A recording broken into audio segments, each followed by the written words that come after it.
আমি কানাডা একটি মহিলার বাড়িতে গাড়ি চালানোর কাজ করতাম। তার যুবতী মেয়ে আমাকে একটু অন্য নজরে দেখত। আমার সাথে যখন গাড়িতে যেত তখন আমার কাছে আসার চেষ্টা করত। একদিন সেই মহিলা বলে, তুমি আমার মেয়েকে 2 মাসের জন্য বিয়ে করে নাও, পরিবর্তে তোমাকে আমি অনেক টাকা দেব, আর যদি রাজি না হও তবে তোমাকে জেলে পাঠিয়ে দেব। আমি তার মেয়েকে বিয়ে করিনি, কিন্তু বিয়ের রাতে তার মেয়েকে দেখে আমার আত্মা কেঁপে ওঠে। কারণ সেই মেয়ে তো আমি কানাডায় একটি ধনী মহিলার বাড়িতে গাড়ি চালানোর কাজ করতাম। তার মেয়ে কোথাও যাওয়ার হলে সে আমার সাথে যেত। আমি আজ পর্যন্ত কখনো সেই মেয়েটার মুখ দেখিনি, কারণ সে সব সময় তার মুখ একটা রুমাল দিয়ে ঢেকে রাখত, আর চোখে কালো চশমা পরে থাকত। একদিন আমি সেই মহিলার মেয়েকে বাজারে নিয়ে গিয়েছিলাম এবং সেখান থেকে ফিরছিলাম। সে আমার সাথে সামনের সিটে বসে গেল। সেটা দেখে আমি একটু অবাক হয়ে যাই, কারণ এমনটা আজ প্রথমবার হয়েছিল। তা না হলে এর আগে সে সবসময় পিছনে বসত। হয়রানি তো তখন হয় যখন চলন্ত গাড়িতে এসে আমার হাতের উপর হাত রেখে দেয়। ভয়ের চোটে আমার সারা শরীর কেঁপে ওঠে, কারণ এটা আমার সাথে প্রথমবার হয়েছিল। তার এরকম ব্যবহারের জন্য আমি পুরো ঘেমে যাই। আজ সে আমায় একটু অন্য নজরে দেখছিল। তার এরকম ব্যবহারের জন্য আমার নিজেরই লজ্জা অনুভব হচ্ছিল। আমি যতটা সম্ভব জোরে গাড়ি চালিয়ে তাড়াতাড়ি বাড়ি পৌঁছে আসি। আমি নিজের ঘরে বসে আমার সাথে ঘটে যাওয়া ঘটনার কথা ভাবছিলাম। ঠিক তখনই সেই মহিলা আমাকে নিজের ঘরে ডেকে পাঠায়। আর যে সমস্ত কথা আমাকে বলে, সেই কথা শুনে আমার তো হয়ে যায়। সে আমাকে বলে যে তুমি আমার মেয়েকে বিয়ে করে নাও, পরিবর্তে আমি তোমাকে অনেক টাকা দেব, আর যদি তুমি আমার কথা না মানো তবে তোমাকে মিথ্যে অপবাদে জেলে পাঠিয়ে দেব। আমি সেই মেয়েটাকে বিয়ে করতে চাইতাম না, কারণ আমি হিন্দুস্থানে অন্য একটা মেয়েকে ভালোবাসতাম, কিন্তু নিজের দারিদ্রতা আর মহিলার ধমকে ভয় পেয়ে আমি তার মেয়েকে বিয়ে করার জন্য রাজি হয়ে যাই। সে মহিলা আরও বলে, তুমি যদি চাও 2 মাস পর আমার মেয়েকে ডিভোর্সও দিতে পারো। এই কথা শুনে আমি বিয়ে করিনি, কিন্তু বিয়ের রাতে সেই মেয়েটা তো আমার অবস্থা খারাপ করে দেয়। আমার তো আত্মা কেঁপে ওঠে যখন সেই মেয়েটা। আমার কানাডা আসার 1 মাস হতে যাচ্ছিল, কিন্তু এখনো পর্যন্ত আমি কোনো ভালো কাজ খুঁজে পাচ্ছিলাম না। আমার এখানে আসার ঘটনা একটু অদ্ভুত ছিল, যাকে আমি সেই ঘটনা বলতাম। সে আমার কথায় বিশ্বাস করত না। আমি তো কখনো স্বপ্নেও ভাবিনি যে এখানে আমি আসতে পারব। আমি আমার বাড়ি দারিদ্রতার জন্য অনেক বেশি চিন্তিত ছিলাম, কারণ আমার বাড়িতে একটি যুবতী বোন ছিল যার তখনও বিয়ে হচ্ছিল না, আর তার বিয়ের বয়স পার হয়ে যাচ্ছিল। তার দিয়েই কারণে হচ্ছিল না, কারণ আমার কাছে তার বিয়ে দেওয়ার জন্য পর্যাপ্ত পরিমাণে টাকা নেই। একদিন আমি রাস্তায় চিন্তায় বসেছিলাম।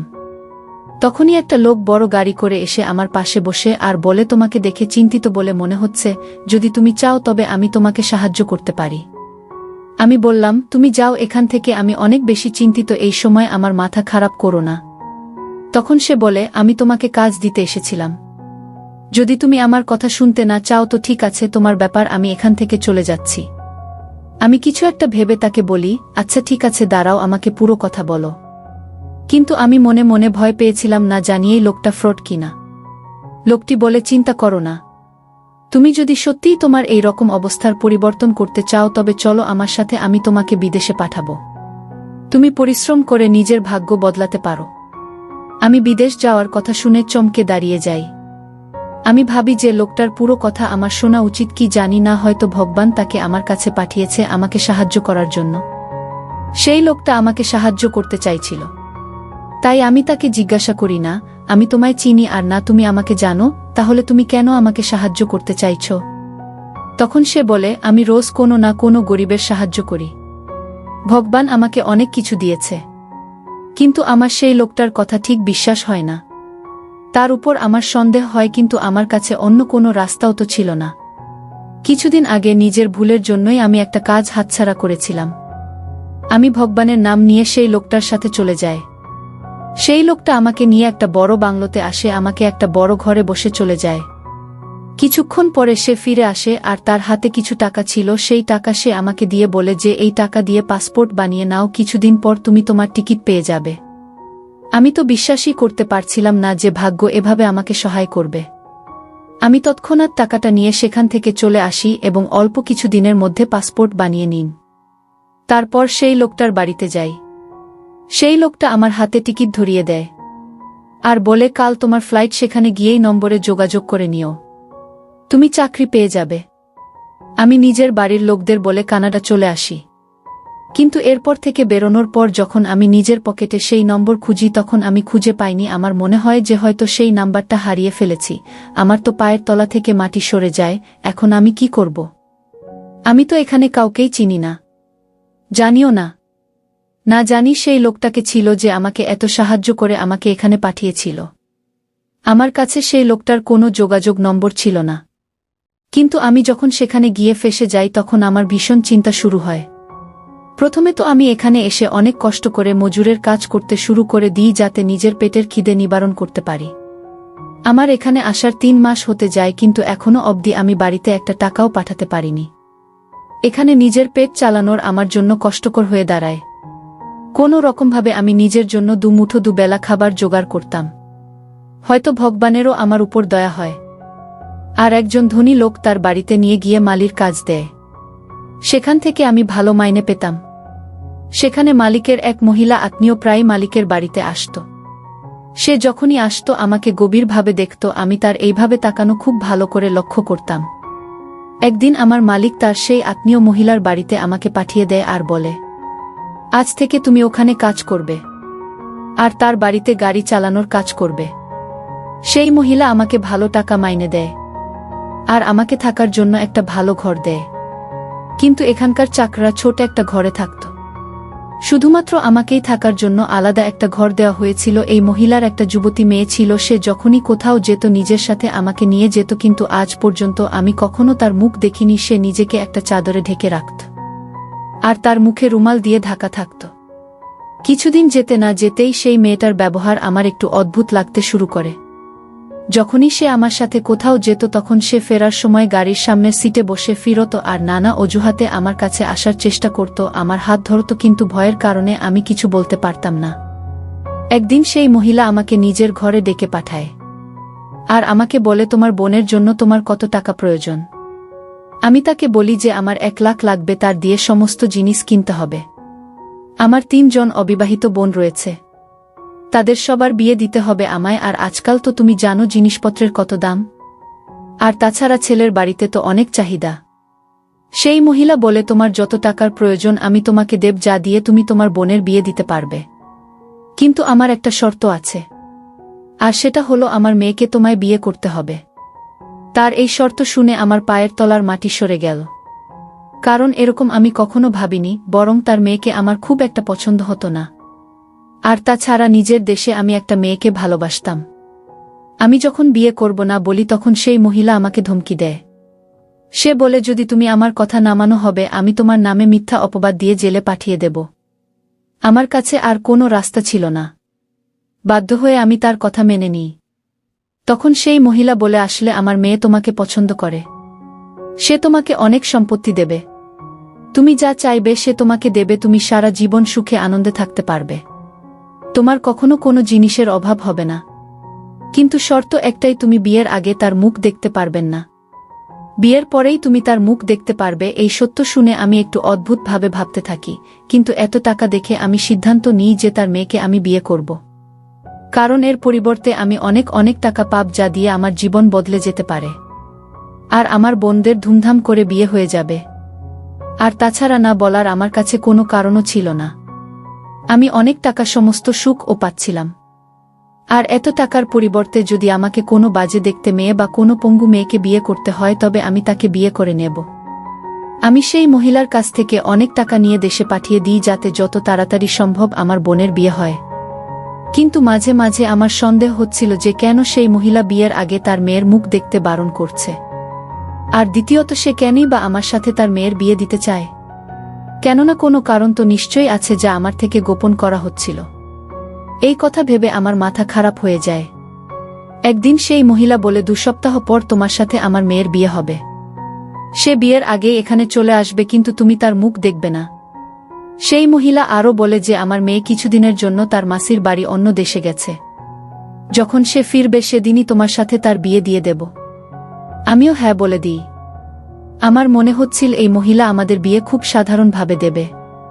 কিন্তু সেই মহিলা খুব ধুমধাম করে বিয়ের ব্যবস্থা করেছিল। আমি খুব অবাক হয়ে গেলাম। কিন্তু তার মেয়ে তখনও ফেরেনি। আমার মনে হয় সে কি একদম বিয়ের দিনই ফিরবে, আর সেটাই হল বিয়ের দিন। আমি সকালবেলা নিজের ঘর থেকে দেখি যে গাড়ি থেকে একটা মেয়ে নেমে ঘরে চলে গেল।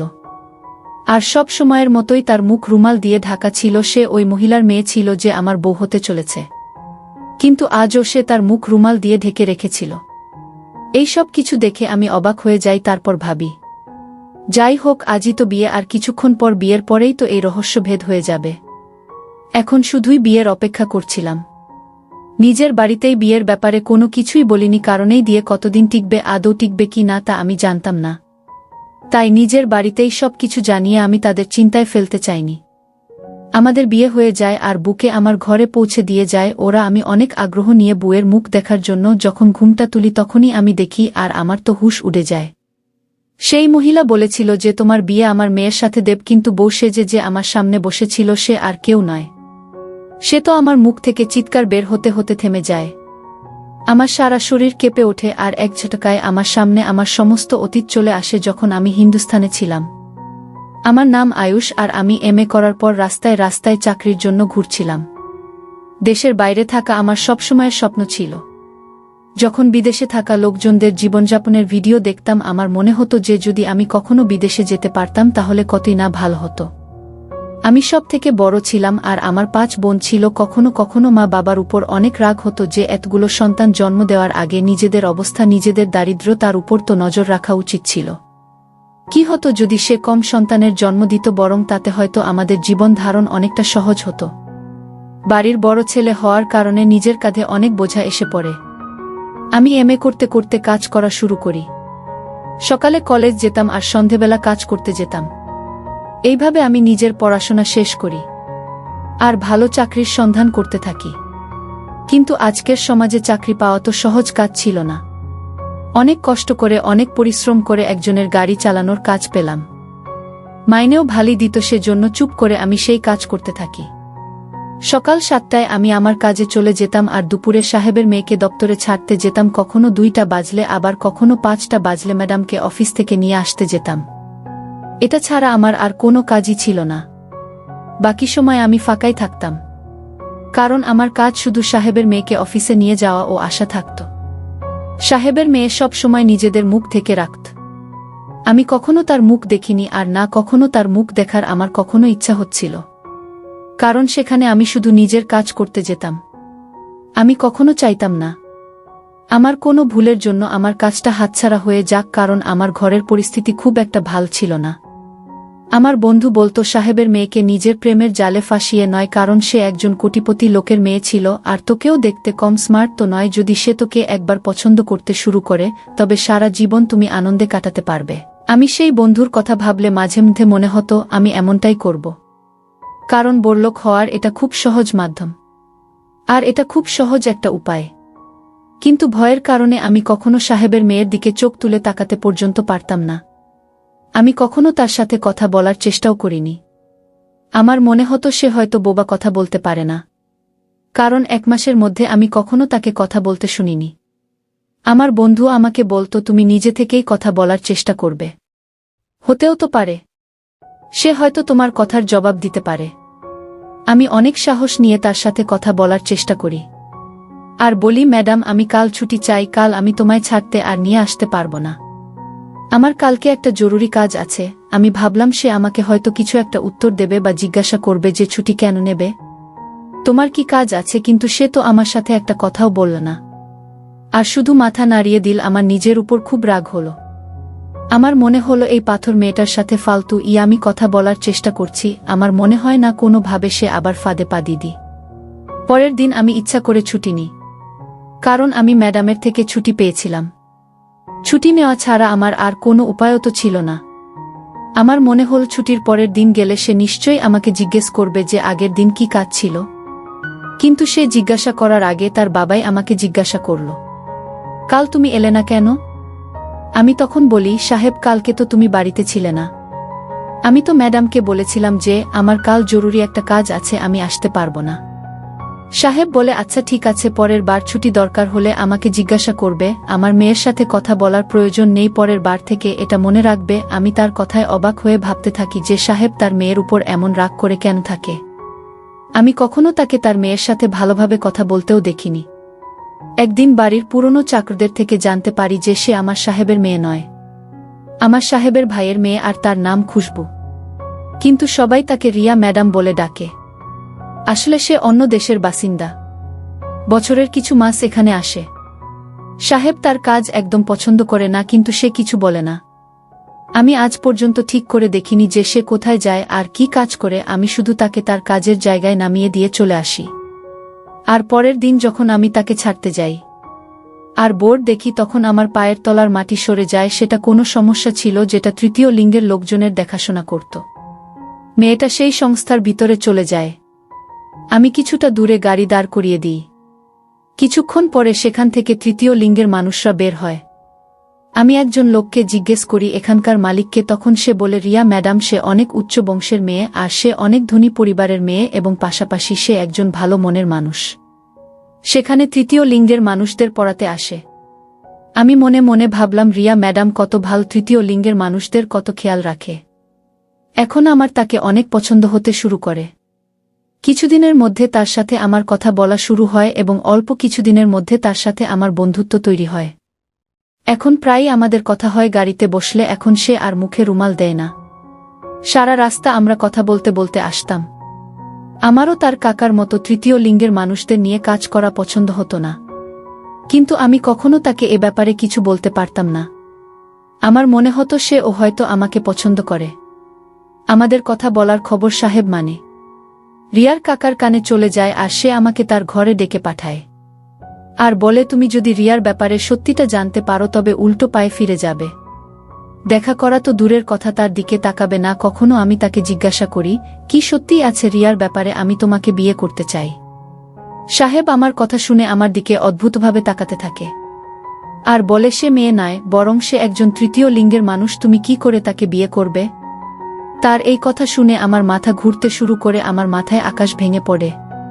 আমি ভাবতে থাকি, আমার তখনই বুঝে যাওয়া উচিত ছিল যখন সে তাদের সাথে এত খোলামেলা ভাবে মিশত। রিয়া যখন তৃতীয় লিঙ্গের মানুষদের সাথে মিশত তখন মনে হতো সে যেন তাদেরই একজন, কিন্তু আমার কখনো তার উপর সন্দেহ হয়নি। সাহেব আমাকে ঠিক কি বলেছিল রিয়ার ব্যাপারে সব সত্যি জানলে তুমি তো উল্টো পায়ে ফিরে আসবে। এই কথা শোনার পর আমি দিয়ার সাথে সমস্ত সম্পর্ক শেষ করে দিই। এমনকি তার সাথে কোনো যোগাযোগ রাখেননি, কারণ সে আমার সাথে বিশ্বাসঘাতকতা করেছিল। তার ব্যাপারে সত্যি জানার পর আমার আর তার মুখ দেখার ইচ্ছে কখনো হয়নি। আমি চাকরি ছেড়ে দেই। নানা জায়গায় ধাক্কা খেয়ে আমি কাজ খুঁজতে থাকি। অনেক পরিশ্রমের পর ভগবানের হয়তো আমার ভাগ্যের উপর দয়া হয় আর আমি কানাডায় চলে আসি। কিন্তু আমি জানতাম না কানাডায় আসার পর আমার কপালে ঠিক কি আছে।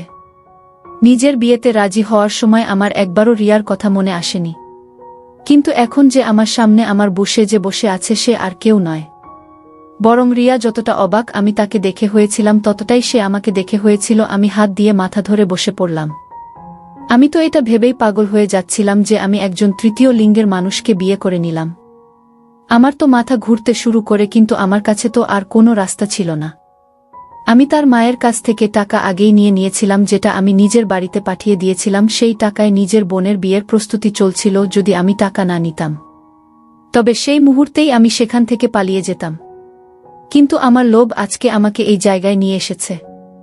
আমি একজন তৃতীয় লিঙ্গের মানুষকে বিয়ে করে ফেলেছিলাম, আর একজন তৃতীয় লিঙ্গের মানুষ আমার সামনে আমার যে বসেছিল। আমি রেগে গিয়ে ঘর থেকে বেরিয়ে যাই। সে কিছুই বলে না, সে দাঁড়িয়ে উঠে নিজের মায়ের কাছে চলে যায়। যখন সে নিজের মায়ের কাছে যায় আমি তখনই ঘরের দরজা বন্ধ করে দিই। আমি তাকে নিজের ঘরে এক মুহূর্তের জন্য সহ্য করতে পারবো না। সারা রাত আমি জেগে কাটাই। যখনই সকাল হয় আমার শাশুড়ি মা আমার কাছে আসে আর ধমকি দিয়ে বলে, চুপচাপ আমার মেয়েকে মেনে নাও আর অনুষ্ঠানের জন্য তৈরি হও, না হলে তো তুমি জানো তোমার সাথে কি হতে পারে। আমি তোমাকে জেলে পাঠিয়ে দেব, বাকি জীবন তোমাকে সেখানেই কাটাতে হবে। তাহলে তোমার পরিবারের কি হবে? আমি বাধ্য হয়ে নিজের পরিবারের জন্য রাজি হয়ে যাই এবং অনুষ্ঠানের জন্য তৈরি হই, কারণ আমি জানতাম এই মহিলার অনেক দূর পর্যন্ত চেনা পরিচিতি আছে। সে আমার সাথে যা কিছুই করতে পারে, আর আমি এখানে কাউকেই জানতাম না। যখন আমি বাইরে গিয়ে রিয়াকে দেখি তখন তাকে কোনো দিক থেকেই তৃতীয় লিঙ্গের মানুষ বলে মনে হচ্ছিল না। তাকে দেখে কেউ বিশ্বাসই করবে না যে সে মেয়ে নয়, বরং তৃতীয় লিঙ্গের একজন মানুষ। অনুষ্ঠান শেষ হওয়ার পর আমি ঘর থেকে বেরিয়ে বারান্দায় আসি। তখন আমার শাশুড়ি আমার কাছে আসে এবং খুব ভালোভাবে আমাকে বলে, তুমি এখানে একা কি করছো? আমি তাকে অনেক রেগে বলি, তুমি আমার সাথে বিশ্বাসঘাতকতা করেছ। আমাকে বলেছিলে আমার বিয়ে তোমার মেয়ের সাথে হবে, কিন্তু তুমি তোমাকে ধোঁকা দিয়ে আমার বিয়ে একজন তৃতীয় লিঙ্গের মানুষের সাথে দিয়ে দিলে। তুমি আমার বাধ্যতার সুযোগ নিয়েছে। তখন সে বলে, তোমাকে কেউ ভুল খবর দিয়েছে, আমার মেয়ে তৃতীয় লিঙ্গের নয়, বরং সত্যটা অন্য কিছু।